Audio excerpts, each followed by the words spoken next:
Om Swastiastu. Perkenalkan, nama saya Newayandi Hartaning, nomor absen 28 dari kelas 12 IPS 2. Saya akan menceritakan cerita sejarah yaitu asal-usul Selat Bali. Namun sebelum itu, saya akan menjelaskan apa itu cerita sejarah. Teks cerita sejarah berarti naskah atau narasi yang mengandung unsur sejarah. Dalam teks cerita sejarah, ada beberapa unsur fakta seperti tokoh, waktu, nama tempat, dan peristiwa sejarah. Teks cerita sejarah kadang mengandung unsur rekaan seperti mitos asal-usul negeri dan mitos alegori. Selat Bali adalah selat yang memisahkan antara Pulau Jawa dengan Pulau Bali. Menurut cerita legenda, dahulu kala Bali dan Jawa adalah kesatuan daratan. Namun karena perjanjian antara Sidimantra dengan Naga Basuki, dua pulau tersebut akhirnya terpisah. Nah, berikut ceritanya akan saya ceritakan. Dahulu kala, hiduplah sebuah keluarga dengan kepala keluarga yang bernama Sidimantra, seorang brahmana sakti yang suka menolong orang lain. Sidimantra memiliki seorang putra yang bernama Manik Angkeran. Namun sayangnya, putra sematawayangnya ini adalah anak yang manja dan senang berjudi. Walaupun senang berjudi, tak pernah sekalipun ia menang. Hingga hutangnya pun kian lama kian membanyak, sampai ia tak sanggup untuk membayar semuanya. Manik yang ketakutan meminta pertolongan kepada ayahnya. Kasihan melihat putra satu-satunya kesusahan, ayahnya pun berniat untuk meminta tolong kepada sahabatnya, yakni Naga Basuki. Pada malamnya, Sidimantra bermeditasi untuk meminta petunjuk. Dalam benaknya, Sidimantra melihat Naga Basuki di kawah Gunung Agung. Keesokan harinya, Sidimantra pun berangkat ke Gunung Agung. Setibanya ia di sana, ia membunyikan lonceng yang dibawanya dan memanggil nama sang naga.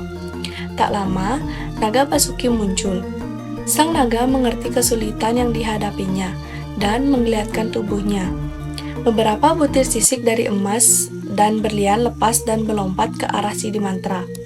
Sidimantra pun pulang dan memberikan emas yang didapatnya kepada Manik Angkeran. Ia meminta kepada putranya itu agar berhenti berjudi. Namun, Manik tidak mengindahkan perkataan ayahnya. Emas yang diberikan kepadanya ia gunakan lagi untuk berjudi hingga habis. Ia memohon lagi kepada ayahnya untuk dibantu membayar hutang barunya. Merasa kecewa, Sidimantra menolak permintaan anak-anaknya itu. Tak menyerah, Manik mencuri lonceng ayahnya dan pergi menemui Naga Basuki. Setibanya ia di Gunung Agung, Manik membunyikan lonceng milik ayahnya dan memanggil nama sang naga. Beberapa saat kemudian, Naga Basuki muncul seperti sebelumnya. Sang naga memberikan sejumlah harta. Akan tetapi, melihat keindahan dari ekor Naga Basuki, timbul niat jahat dari Manik Angkeran. Ketika sang naga berbalik badan, Manik segera melompat dan menebas ekornya. Naga Basuki pun sangat murka, dan sang naga meniupkan api ke arah Manik hingga ia seketika berubah menjadi abu. Berita kematian anaknya itu membuat Sidimantra bersedih. Ia memohon kepada Naga Basuki untuk menghidupkan kembali Manik Angkeran. Karena iba, Naga Basuki menyetujui permintaan Sidimantra dengan suatu syarat, yaitu dengan mengembalikan ekor sang naga. Sidimantra pun menyanggupi syarat tersebut. Lalu ia menggunakan kesaktiannya itu untuk mengembalikan ekor sang naga. Manik yang berhasil hidup kembali memohon ampunan dari sang naga dan ayahnya. Namun Sidimantra dengan kesaktiannya kemudian membuat garis yang memisahkan dirinya dengan anaknya.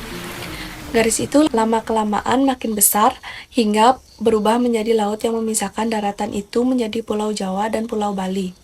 Orang-orang kemudian menyebutnya dengan Selat Bali. Sekian yang dapat saya sampaikan. Mohon maaf jika ada kesalahan kata. Saya tutup dengan Param Santi. Om Santi Santi Santi Om. Terima kasih.